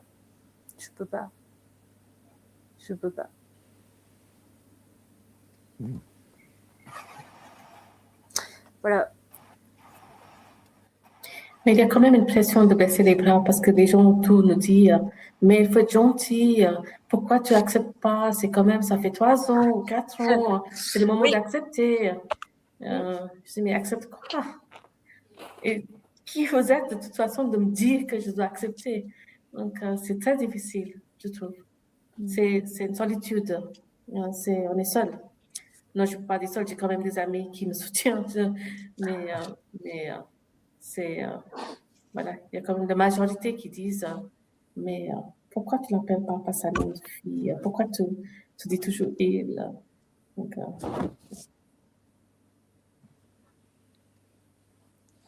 Marie-Laure? Eh bien, nous, ça a eu un impact sur toute la famille, évidemment, puisque déjà, mon fils aîné a eu déjà du mal à accepter qu'elle soit lesbienne. Donc là, c'est même plus la peine. Le deuxième, il aimait beaucoup sa petite sœur. Ils étaient assez complices d'ailleurs. Et lui, c'est pareil, plus de contact. Donc ça a brisé complètement ma famille. Mon combat, je le livre depuis le mois de novembre réellement. Sans le soutien de Lio, bien souvent, où elle m'a eu plus d'une fois au téléphone où c'était compliqué. Donc moi, j'ai décidé de réagir et de continuer à me battre aussi, parce que je ne veux pas les laisser gagner. Là où ils ont creusé un sentier pour nous séparer, moi, je creuserai des douves autour. Ils ne savent pas de quoi je suis capable de faire. Et là, en fait, ce qui s'est passé la dernière fois, je me suis battue parce qu'il fallait que... J'ai pas envie de me cacher, j'ai pas envie de leur montrer que j'ai peur, j'ai pas envie de leur dire d'accord, je me tais. Non, je me tairai pas. Et maintenant, ils ont un visage. Parce que quand je me promène dans la rue, j'ai un voisin en face qui m'a vu dans cette manifestation. Et l'autre jour, j'étais à la fenêtre et il m'a insulté. Ouais, enfin, de quelle manifestation tu parles? Ah, en fait, dans mon parcours, depuis des mois, j'ai sollicité beaucoup de personnes. Excusez-moi. Et quand j'ai sollicité des personnes, c'était des partis politiques. Ici, sur Brest, nous sommes un gouvernement de gauche. Alors, évidemment, ils prônent haut et fort accepter la transidentité, LGBTQIA+, et puis tous les lettres de l'alphabet aussi, pourquoi pas. Donc, moi, j'ai dit stop. Et j'ai commencé à faire du bruit parce que j'ai, dans un premier temps, envoyé un mail. Je ne fais pas partie de ce parti, si je puis dire, mais ils ont été les seuls à m'écouter, c'est Reconquête. Ils m'ont soutenu.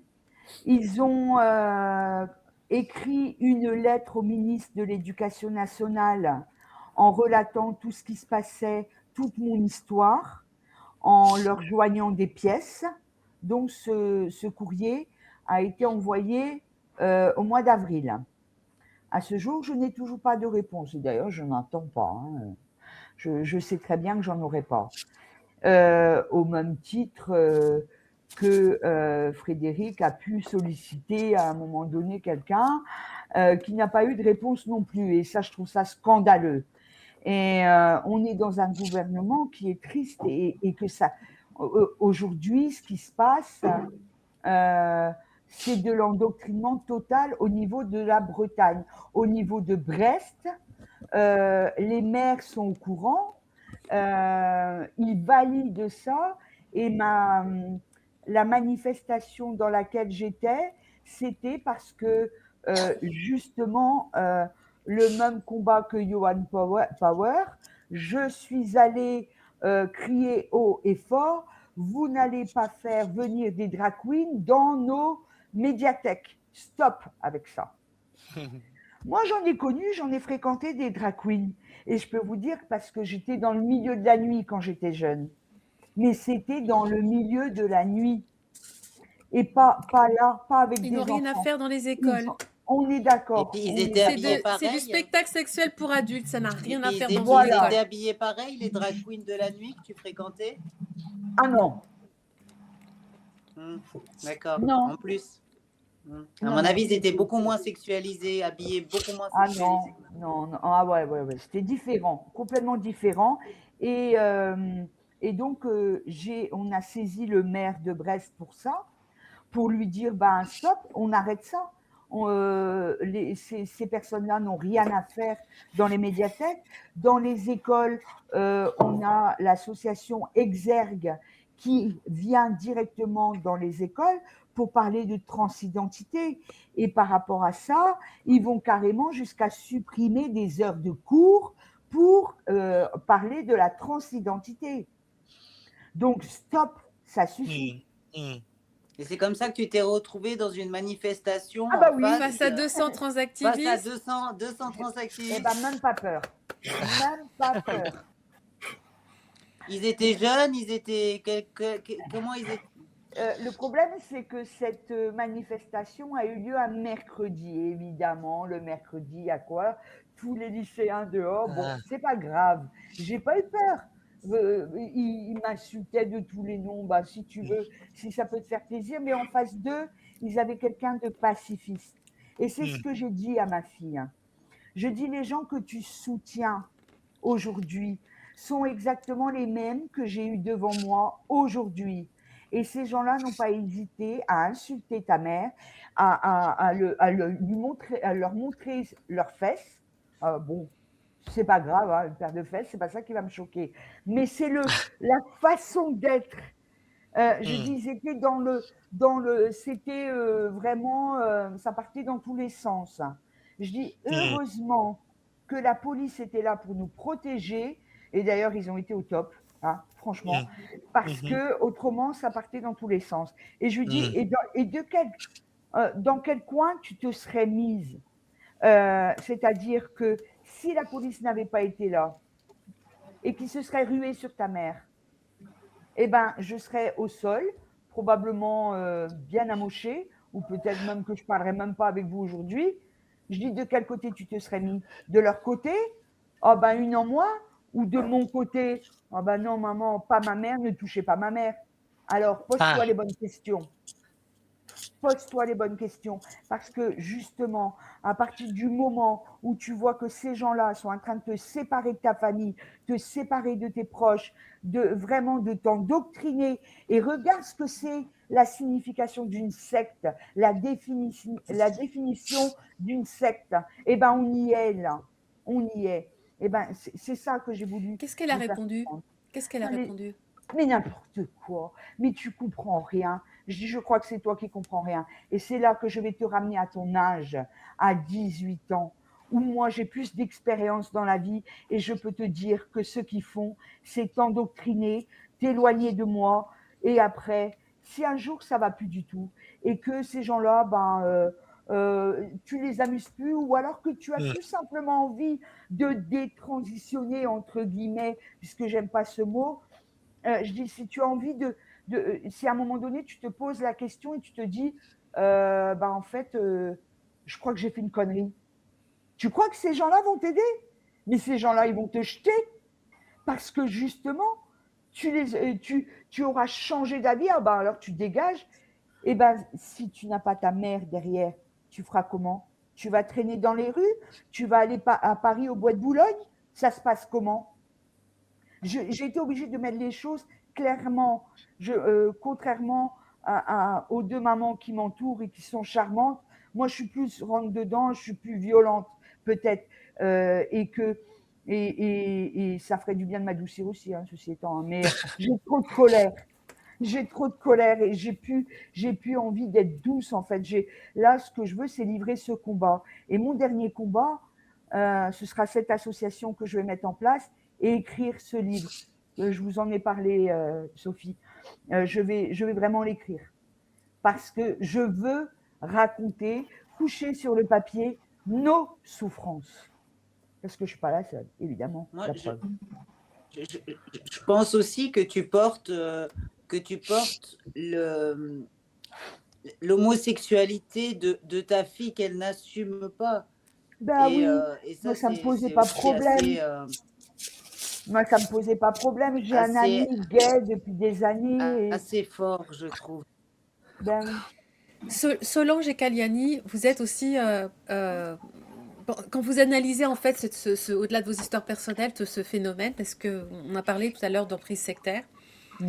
Comment est-ce que vous analysez ce qui se passe en fait, cette espèce de vague transidentitaire? Oui, moi je pense que c'est poussé par l'école déjà, par les enseignants dans les écoles qui veulent être des woke, qui pensent pas, qui prennent pas le temps de réfléchir, je trouve. Je pense que dans chaque génération, on vous fait des choses autrement que les générations précédentes. Donc après, il y a des vagues de toutes sortes de maladies, donc les anorexiques, donc je pense que c'est aussi la même chose. Donc, mais je pense que c'est la première fois où les médecins sont complices. C'est ça. Les captures idéologiques des enseignants, des médecins, des psys. Oui. Donc, et ça fait peur. Ça fait peur que les médecins prennent pas d'une sphère intellectuelle, d'une sphère intellectuelle. Oui, tout à fait. Et malgré les recherches, les reports en Angleterre qu'elle avait fait, le pédiatre Louis Cass, tout ça, mais malgré tout ça, ils ne veulent pas reconnaître leur erreur. Leur ego est tellement énorme qu'ils ne veulent pas dire, en fait, on a un peu merdé là. Ah, désolé pour les mots. Mais voilà. Donc, moi, je pense que les coupables sont les médecins. Peut-être ils ont peur aussi de ça, le fait qu'ils sont coupables. Ils ne veulent pas commencer à admettre, comme ça, et ça commence à retourner contre eux. Oui. Puis quand je dis les médecins, je dis aussi les psychothérapeutes, qui ne sont pas médecins, mais qui sont peut-être les premiers à rencontrer les jeunes avec ce problème. Oui. Donc, oui. Je pense qu'on est en phase d'un imbroglio idéologique, médical, financier. Il y a des intérêts financiers, je veux dire les hormones, les opérations avec dépassement d'honoraires. On est en phase d'un politique aussi. On est en phase d'un imbroglio bien puissant. Bien sûr. Après, tous les médecins ne sont pas responsables. Moi, j'en connais voilà, j'ai la chance d'en connaître qui nous soutiennent complètement. Voilà, cette chance-là. Mon médecin traitant, alors le pauvre, il est décédé aussi. Maintenant, c'est son fils, mais son fils, pareil, il est atterré. Son fils a une trentaine d'années. Il est atterré par ça. Lui, il comprend pas non plus. Et mon médecin traitant, donc qui avait une soixantaine d'années, là, était stupéfait. Il avait aucune notion et ça lui est tombé dessus. Et il a rien compris sur le moment. Il a essayé de raisonner d'ailleurs, mon fils. Et c'était son héros, mon fils. Et mon fils il a plus jamais voulu le voir. Il a dit que c'était un transphobe, un salopard. Enfin bon, j'ai eu droit à toutes les insultes. Un médecin safe. Son médecin.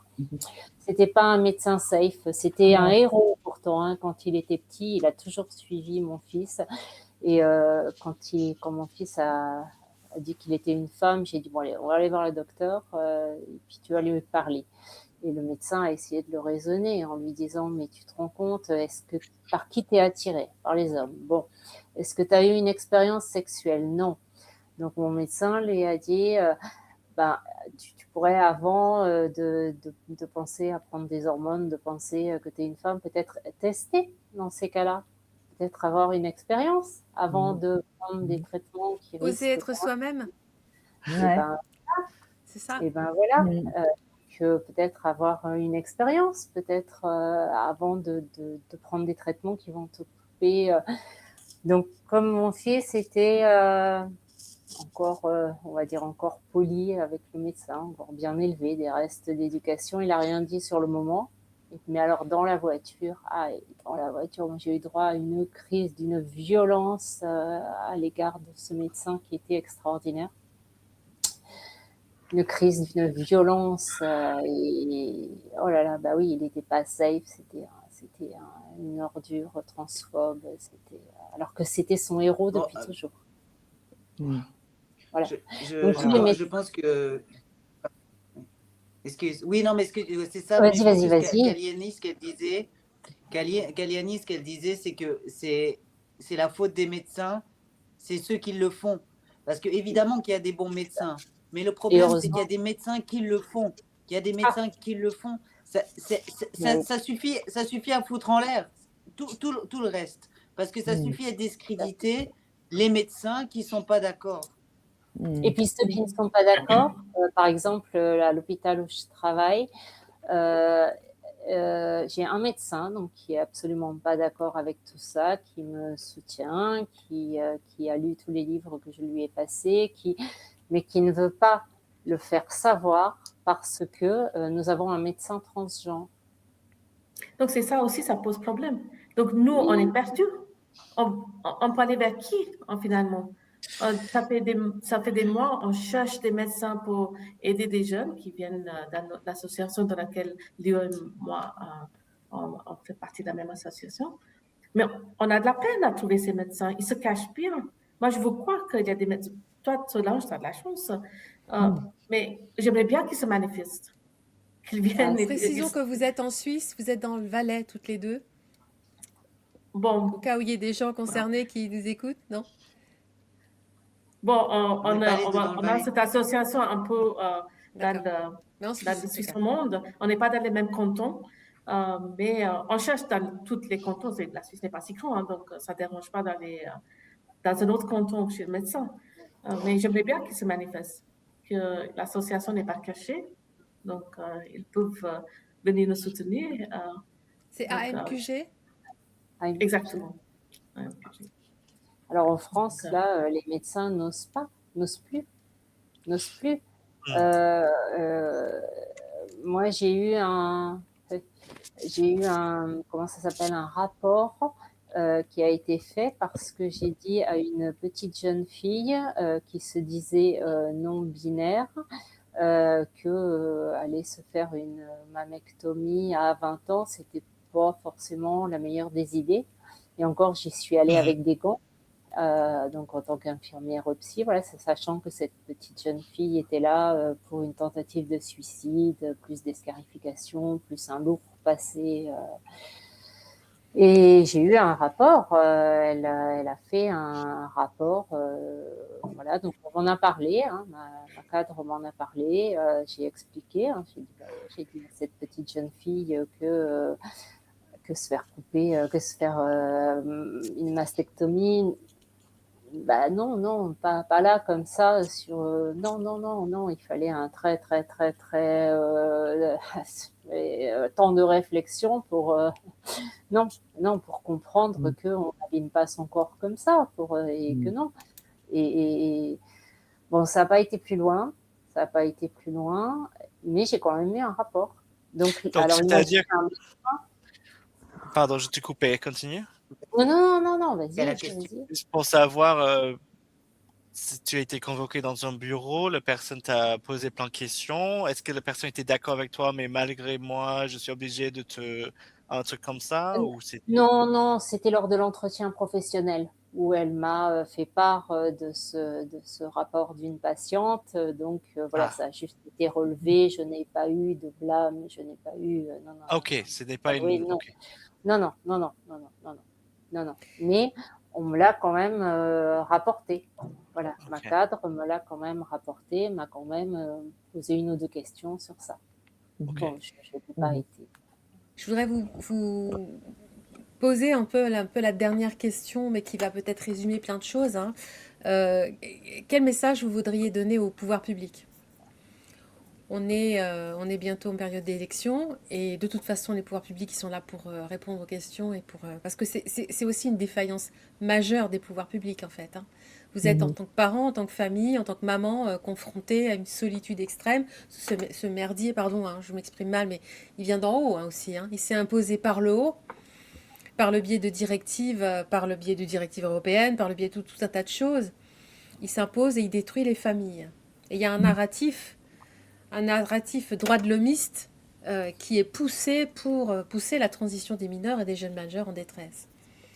Qu'est-ce que vous voudriez dire au pouvoir public en tant que maman concernée? Bon, je ne sais pas exactement comment ça se passe en France, mais j'ai beaucoup de choses à dire. Mais je pense que je parlais d'abord des pouvoirs publics qui gèrent les écoles. Donc, moi, je trouve que c'est scandaleux qu'ils font des transitions sociales à l'école pour les élèves. Ça doit être interdit. Pas seulement si les parents sont d'accord ou pas d'accord. L'école doit être un lieu où l'enfant peut étudier. L'école, c'est pas là où on commence à Endoctrinée. parler, voilà, et puis parler de la vie privée des élèves. On n'a pas besoin de dire à l'élève, ah, tu peux avoir cette sexualité ou pas, ou tu peux changer ton genre. C'est pas la place. Donc, les pouvoirs publics doivent interdire cette transition sociale à l'école. Donc, je ne sais pas si c'est le cas en France. Oui, oui, on a le même problème. Moi, je vais reprendre le discours d'une des pédopsychiatres, justement, la chef de service, donc, qui est partie à la retraite maintenant, et qui m'avait dit le retour de Manivelle va être très violent. Voilà. Oui, j'en ai très très peur. Voilà.